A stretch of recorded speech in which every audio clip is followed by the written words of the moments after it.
परिक्रमा कैसे लगाते हैं? गिरिराज जी जाओ, सबसे पहले मानसी गंगा में स्नान करो। मानसी गंगा में स्नान करवे को अवकाश नहीं लगे तो श्री जल लेकर के नेत्र पहुंच लो, अपने ऊपर छिड़काव करो। सबसे पहले मानसी गंगा, वाक्य बाद श्री चकलेश्वर महादेव को प्रणाम करो।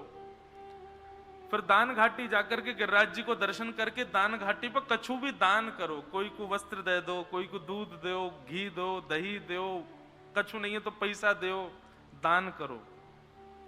दान करवे के बाद में श्री गिरिराज जी की दंडवती करके प्रार्थना करो कि हे श्री गोवर्धन नाथ, हमको कृष्ण और प्रिय लगे, उनके चरणन में हमारी भक्ति और अनन्य है जाए, ऐसी कृपा श्री गिरिराज जी आप हम पे करो।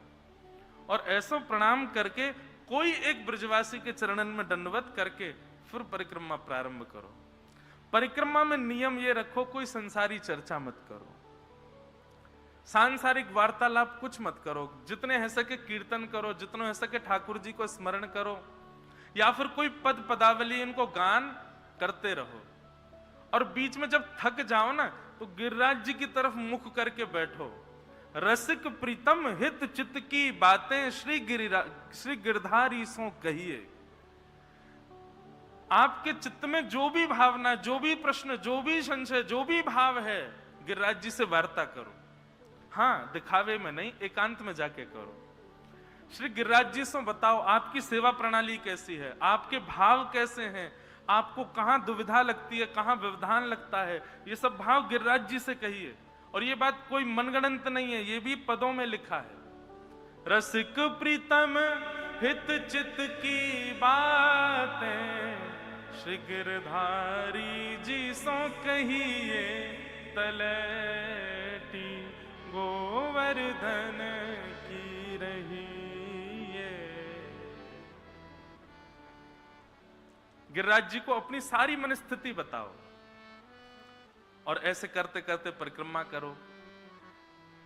परिक्रमा करने के बाद जैसी परिक्रमा पूर्ण होगी, इसमें दो भाव हैं बंधुओं। एक भाव तो आपको थकान का अनुभव नहीं होगा इस भाव से लगाओगे तो, और दूसरी बात परिक्रमा पूर्ण होते ही आपका जिस प्रकार का भाव ठाकुर जी के प्रति आपको थोड़ा कम लगता है, या जो भी भक्ति भाव पहले से थोड़ा कम हो गया है, परिक्रमा पूर्ण होते ही अनुभव होगा कि वह पुनश्च अब बढ़ रहा है ठाकुर जी के प्रति। ये भैया इनको नाम है गोवर्धन। गो यानी कि इंद्रियां, आंख, नाक, जीव, कान, त्वचा, हाथ, पैर, इन सबको इंद्रियां कहते हैं।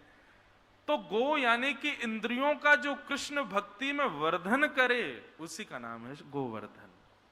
ये वर्धन करेंगे। कथा सुनने में रुचि नहीं लगती, नींद आ जाती है, जाओ परिक्रमा लगाओ गिरिराज जी की। अगले दिन आते महाराज 4 घंटा कब बीत जाएंगे पता ही नहीं चलेगी, इतना आनंद आएगा कथा में। किसी भी भाव में आपको सूक्ष्मता का अनुभव हो, गिरिराज जी की परिक्रमा लगाओ।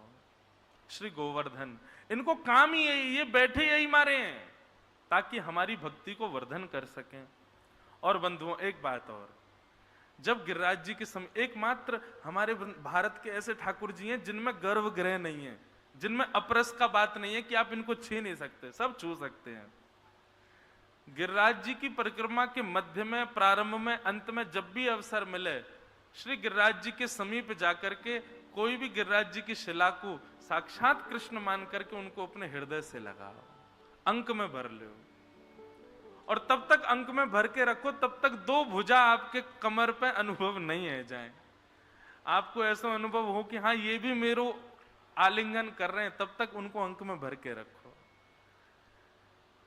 ये साक्षात हरिदास वर्य। मैंने आज कथा में ही कहा कि यमुना जी और श्री गोवर्धन, ये 2 ऐसे स्थान हैं, यहां पर कृष्ण रहते ही रहते हैं, मिलते ही मिलते हैं, संपूर्ण ब्रजमंडल उनका निवास है, परंतु ये मुख्य निवास है, यहां वो रहेंगे ही रहेंगे। ऐसे श्री गोवर्धन नाथ ठाकुर जी ने उनको 7 दिन 7 रात्रि पर्यंत अपने इकन्नी उंगली पर धारण करके रखा। और कहीं कहीं भाव ऐसा भी बताते हैं कि श्री किशोरी जी का प्रत्यक्ष हृदय है श्री गोवर्धन नाथ, इसलिए ठाकुर जी को बहुत प्रिय है। हृदय से प्रकट हुआ है वृंदावन और स्वयं हृदय है श्री गोवर्धन, इसलिए ठाकुर जी को अत्यंत प्रिय है। कोई अपराध बन जाए, कोई आपको लगता है कि हमसे कोई अपराध बना है, ठाकुर जी हमसे थोड़े रुष्ट हो गए, नाराज हो गए, आदि आदि जो भी भाव लगे, गिरिराज जी के पास जाओ, गोवर्धन नाथ जी की परिक्रमा करो। और एक बात बिल्कुल निश्चित याद रखो बंधुओं, आप वृंदावन आते हैं, केवल बिहारी जी और आदि सब दर्शन करके तुरंत चले जाते हैं, ऐसे वृंदावन नहीं आया जाता है। वृंदावन आने में यमुना जी को प्रणाम आदि वो पंच प्रणाम तो मैंने बताई हैं बहुत बार, परंतु यह भी एक बात याद रखिए कि हर बार वृंदावन के प्रणाम के पश्चात गोवर्धन परिक्रमा भले ही ना लगे, लेकिन प्रणाम गिरिराज जी को जरूर किया करो। श्री गोवर्धन को प्रणाम करके ही यहां से जाया करो। उनको बिना प्रणाम किए आप जाते हैं तो कहीं ना कहीं आपका जो भाव वृंदावन आने का, ऐसा नहीं है वो नाराज हो जाएंगे, पर उनको प्रणाम करके जाने से आपको भी फायदा है, आपकी ही भक्ति में वर्धन होगा। ऐसे श्री गोवर्धन नाथ जी को ठाकुर जी ने अपनी बाम हस्त के कन्नी उंगली के नख पर धारण करके रखा।